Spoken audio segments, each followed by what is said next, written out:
आत्मदेव ना एक आश्रम पर ठहरे जहां संतों का समागम हो रहा था। और संतों के समागम में जब ठहरे ना, तो आत्मदेव को रोता देख सभी संत कहने लगे, आत्मदेव क्यों रो रहा है? बोले, पुत्र नहीं है महाराज। और पुत्र के दुख में ना इतनी व्याकुलता है कि अब जीने का मन नहीं करता, मरने का मन करता है।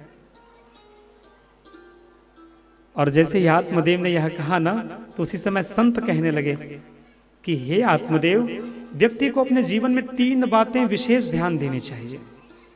आप सभी के लिए है, सभी स्वीकार करेंगे। जीवन में 3 बातें हैं। पहला, हे आत्मदेव, यदि आपसे गलती हो गई हो ना, तो आप सुधार लीजिए। यदि आपके जीवन में भाग्य में कोई लिखा हुआ हो ना, तो उसे कोई काट नहीं सकता, इसलिए स्वीकार कर लीजिए।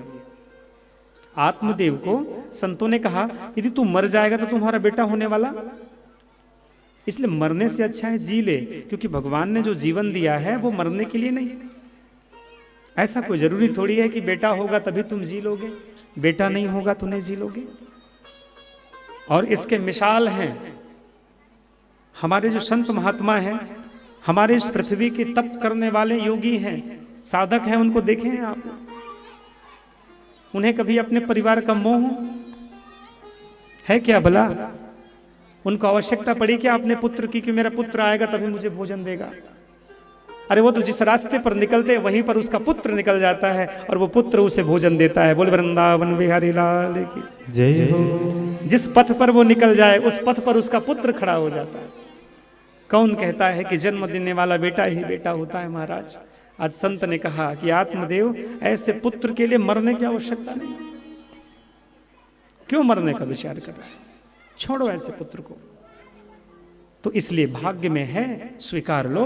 औलाद नहीं है, कोई बात नहीं। और गलती हो गई है तो सुधार लो।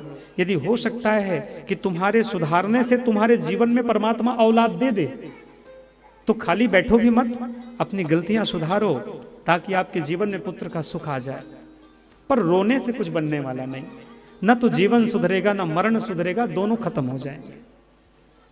इसलिए रोवो भी मत और खाली बैठो भी मत। गलती हो तो सुधार लो, भाग्य में जो है स्वीकार लो। और तीसरी बातें, संतों ने बहुत सुंदर बात कही, यदि परिवार है, क्या बोले?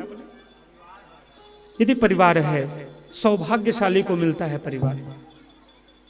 हमारे संत जन तो कहते हैं, हम भले बैरागी हैं पर भैया तुम्हारा औलाद है तो उसको संस्कार दो, तुम्हारे माँ बाप हैं तो उसको पालो, उसका